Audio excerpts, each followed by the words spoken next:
Ministre national de la Justice et garde des Sceaux, il a été l'une des surprises du gouvernement souminois avec pour principale mission de redresser un secteur qui va très mal. Mais quelle thérapie compte-t-il apporter à cette justice malade depuis tant d'années? Monsieur le ministre d'État, bonsoir et merci beaucoup. Bonsoir Thierry. Et pourquoi vous avez accepté de travailler avec celui contre qui vous êtes allé en campagne, on va dire, en décembre 2023? Parce que je suis républicain.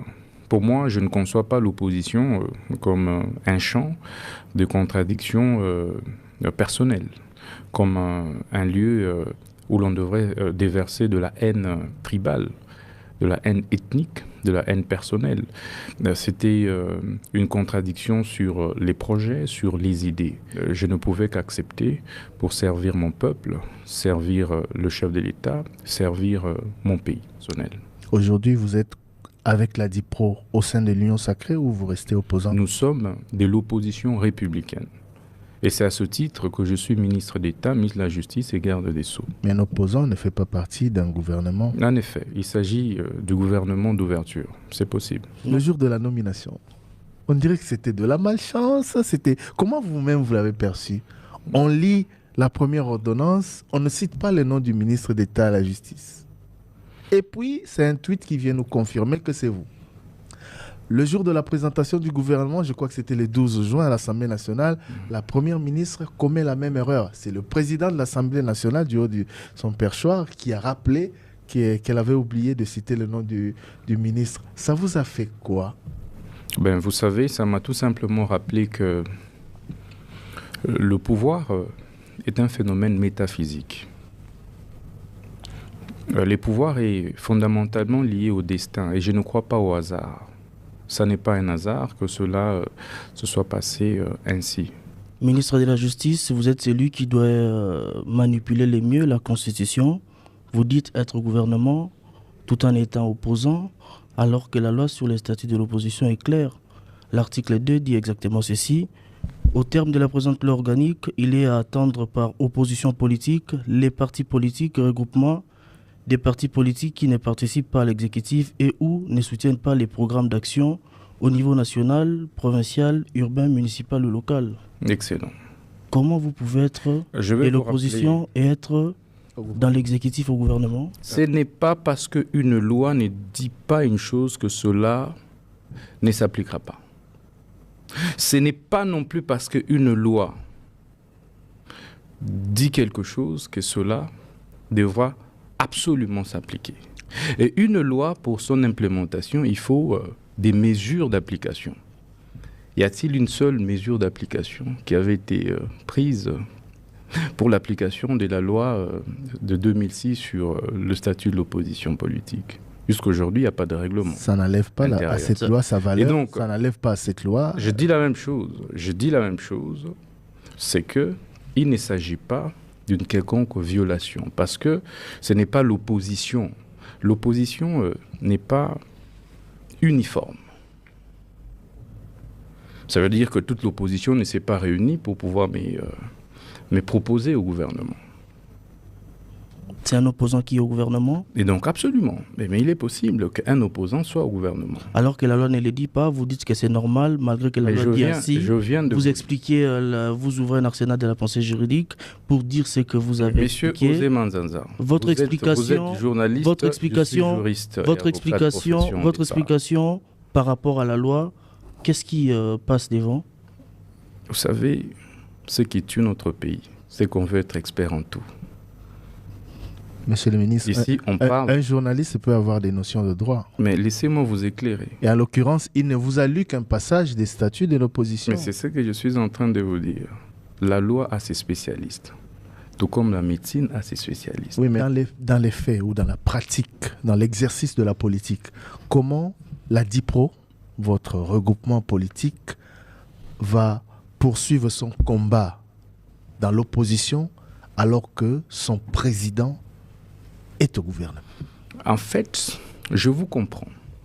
La difficulté que nous avons, nous tous, est que vous avez encore l'acception erronée et érodée de l'opposition politique, qui consiste à détruire, qui consiste à insulter, qui consiste à se chamailler, à se disputer. À critiquer Nous sommes en fait à critiquer pas forcément détruire et insulter.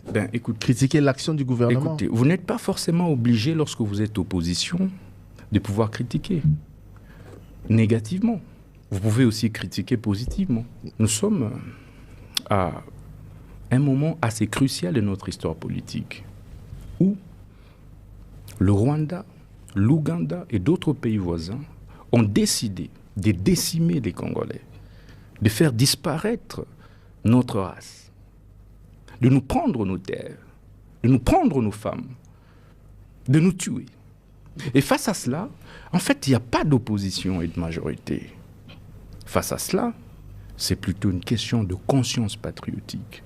Et si je peux, autant que possible, apporter quelque chose à la construction de ce nouveau Congo qui se veut libre et réellement souverain, indépendant, ben pourquoi ne pas le donner?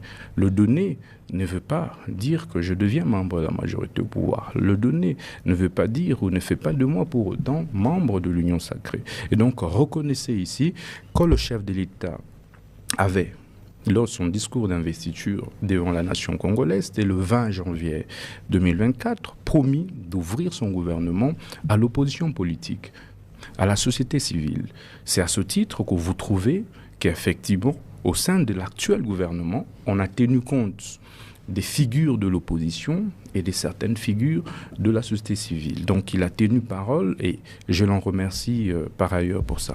Monsieur le ministre, vous parlez des figures de l'opposition, mais vous êtes la seule personne venant de l'opposition à être au gouvernement. Que vous connaissez bien. Quand est-ce qu'effectivement s'est fait ces rapprochements entre vous et le pouvoir? Parce qu'on sait qu'au mois de mai, il y avait élection à l'Assemblée nationale et que vous étiez candidat, rapporteur adjoint.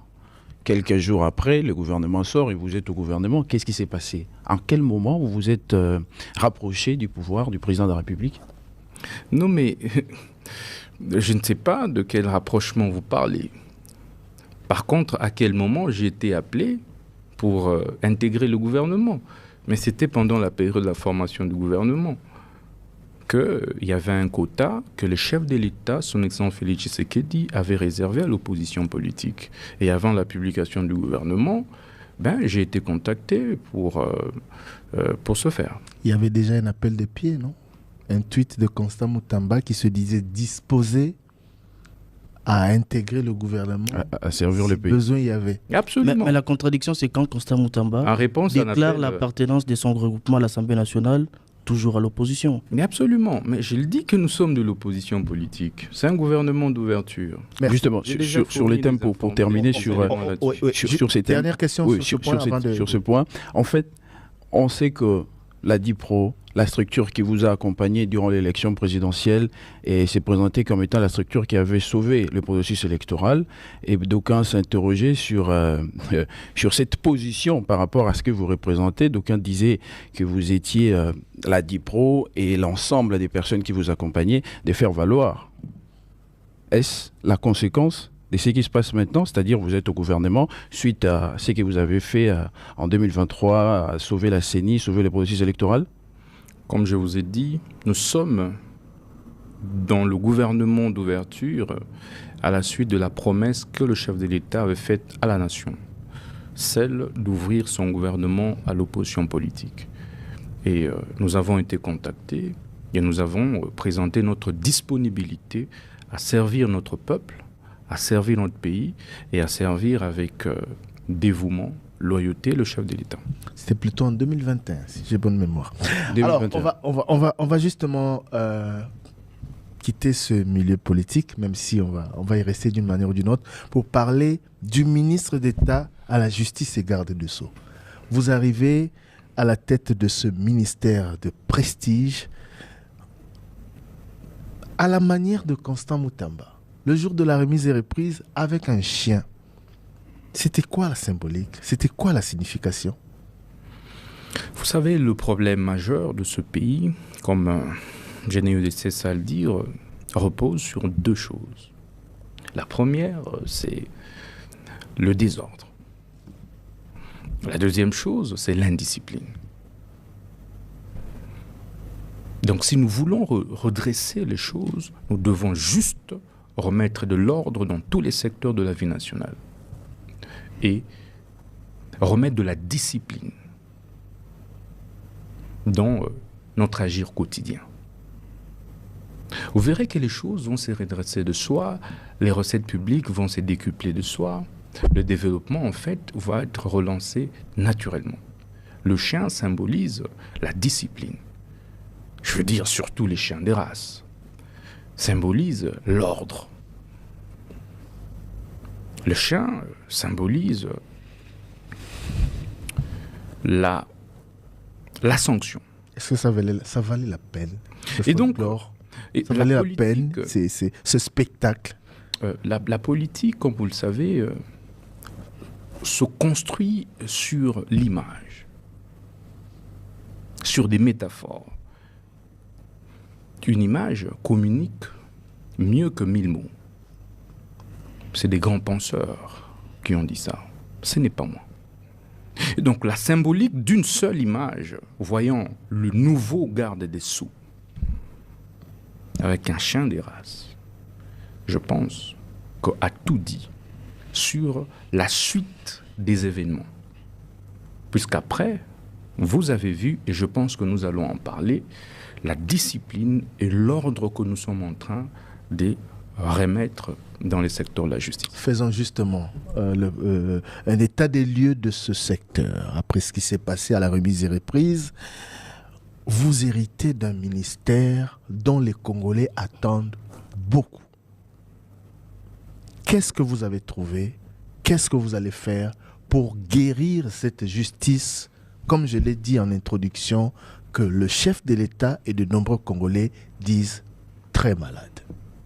Comme vous l'avez dit, après avoir brossé, peint les tableaux du secteur de la justice, à la suite des différentes descentes que j'ai organisées dans tous les services judiciaires et pénitentiaires, évidemment, j'ai donné raison au chef de l'État. C'est que notre appareil judiciaire est malade. Je me suis donc mis à chercher la thérapie. Il souffre de quoi?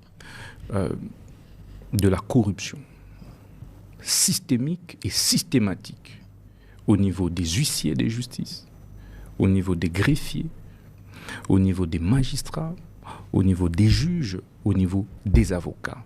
Tous ceux qui interviennent dans la chaîne de la justice, malheureusement, ont intégré de telles antivaleurs de corruption qui ont totalement disséqué, totalement détruit notre justice.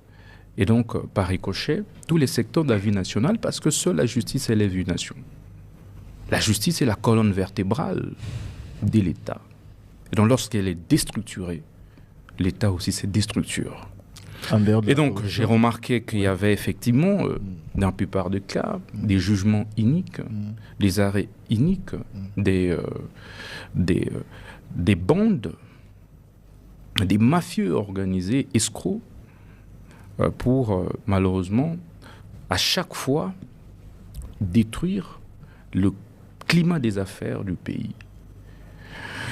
Et je me suis dit, je me suis également rendu compte qu'au niveau des services pénitentiaires, au niveau des maisons carcérales, au niveau de prison, il y avait un sérieux problème. Il y a un sérieux problème, des surpopulations carcérales et parfois des conditions délétères dans lesquelles vivent les prisonniers. Parce que dans ma méthode de travail, dans mon approche de travail, j'opte pour une approche participative où je mets de côté mon costume des ministres pour pouvoir être sur le terrain, discuter avec les gouvernés, discuter avec agents et cadres, discuter avec les justiciables, pour pouvoir ensemble trouver la thérapie appropriée à administrer à notre justice malade. En dehors de la corruption, et donc, oui. En dehors de la corruption, comme je vous l'ai dit, au niveau des services pénitentiaires, les conditions délétères dans lesquelles vivent les prisonniers.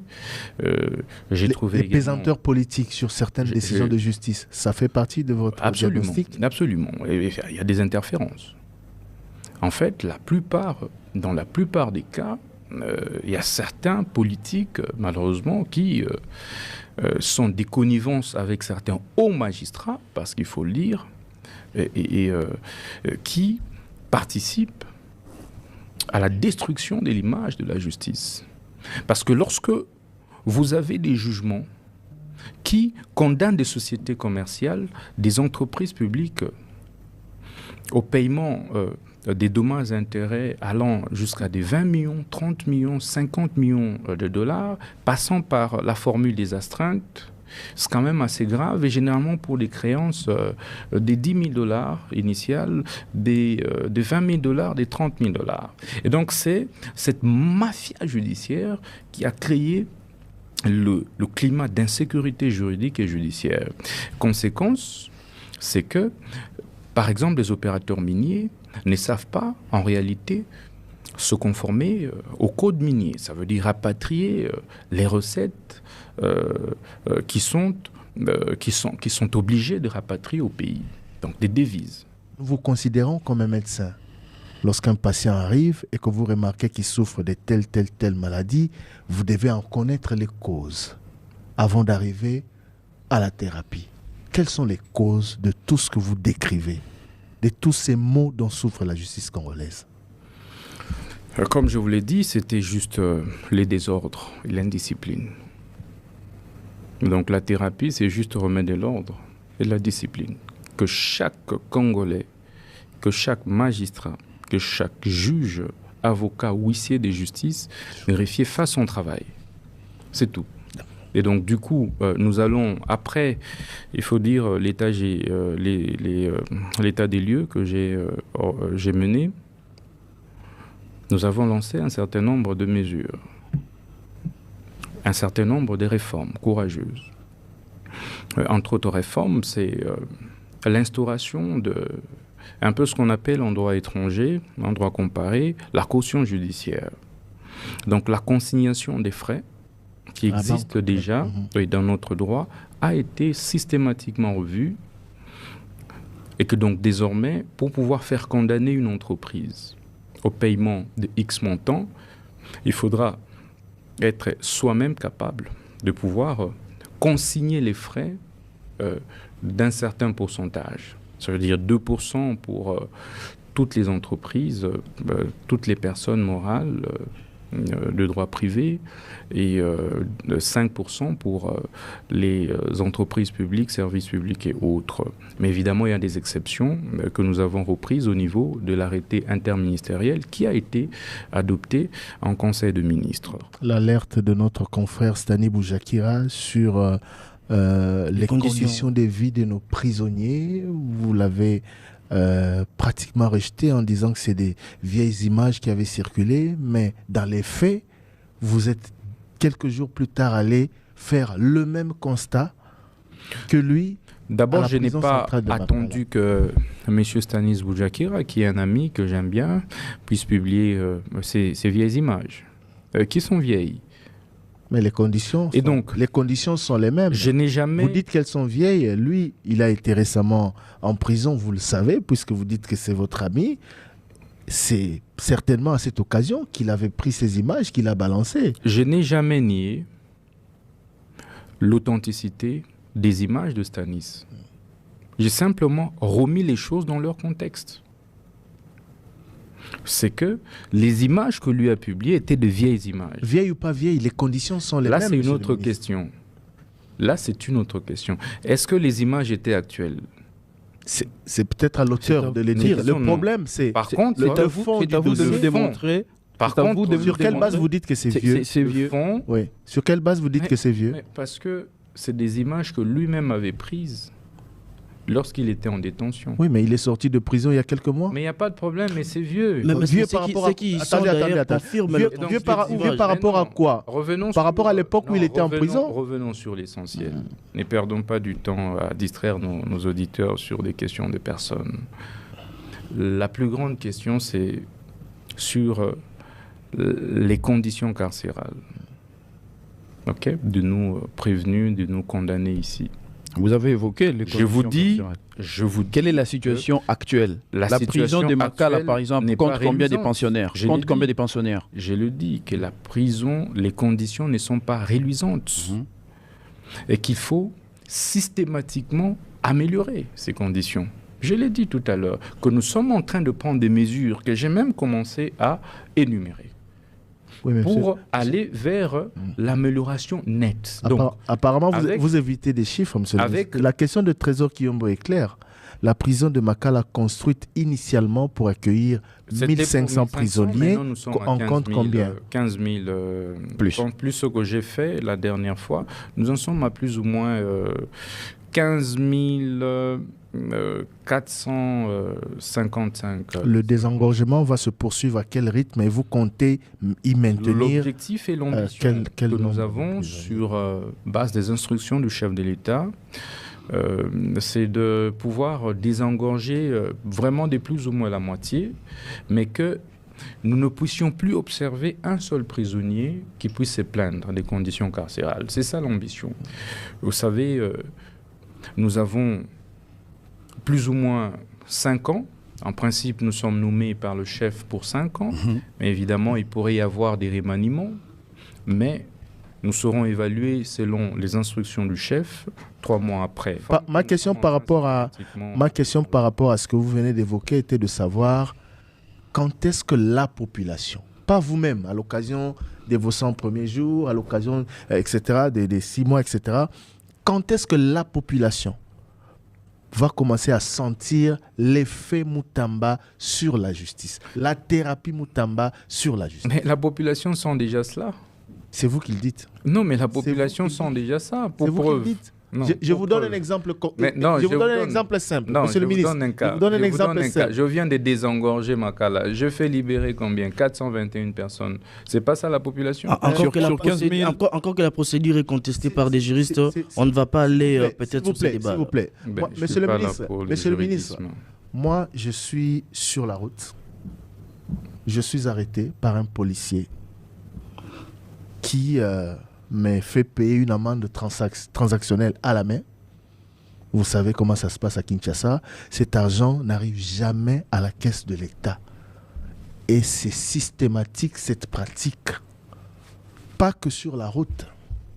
C'est ça le petit peuple. Mais je viens de vous coin de mon avenue, il se passe quelque chose. Oui.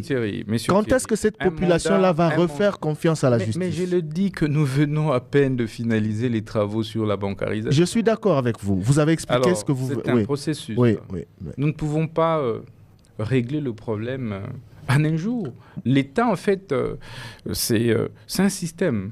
Je ne peux pas tout faire seul. Vous avez la pression des résultats même de votre hiérarchie. Non, mais je suis raison pour laquelle je vous pose la question. J'ai répondu. Vous êtes médecin. J'ai répondu. Vous soignez, vous appliquez une thérapie, mais à quel délai on va commencer à sentir que ça commence à donner? J'ai répondu en disant que ça donne déjà à petits pas dans plusieurs secteurs. Je vous donne les cas du secteur des cultes et associations.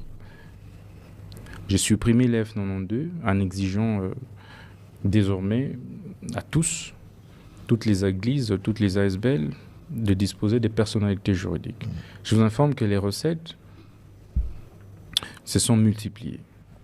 Parce que tout le monde est obligé désormais de payer les frais relatifs à l'octroi de la personnalité juridique. Ça, c'est réel. Je vous informe qu'au moment où je vous parle, tout est en phase d'être digitalisé. Si vous entrez désormais sur les sites, vous pouvez taper maintenant là, vous trouvez tout sur les sites officiels du ministère de la Justice et Garde des Sceaux. Ce qui n'a pas existé avant, c'est réel. Aujourd'hui, vous pouvez dénoncer un fait à partir de votre téléphone. Vous pouvez solliciter votre personnalité juridique à partir du site internet, donc à travers votre téléphone. Vous pouvez aujourd'hui entrer sur le site du ministère et voir par exemple la liste de tous les huissiers des justices. Donc lorsqu'un huissier vient exécuter, avant de pouvoir l'autoriser d'exécuter une décision de justice, entrez sur le ministère de la Justice, vérifiez si il est réellement agréé comme huissier des justices. La liste est là. Tout celui qui va s'amuser a détourné un seul dollar des Congolais ira en prison. Tout celui qui va s'amuser à administrer une mauvaise justice sera également arrêté. Je vous informe que je viens de lancer des enquêtes sur la mafia judiciaire au sein de notre appareil judiciaire en général. Le rapport sera présenté au chef de l'État et des sanctions claires et sévères seront prises contre tous les auteurs de la mafia judiciaire qui a mis à genoux notre République. J'ai dit, je vous remercie.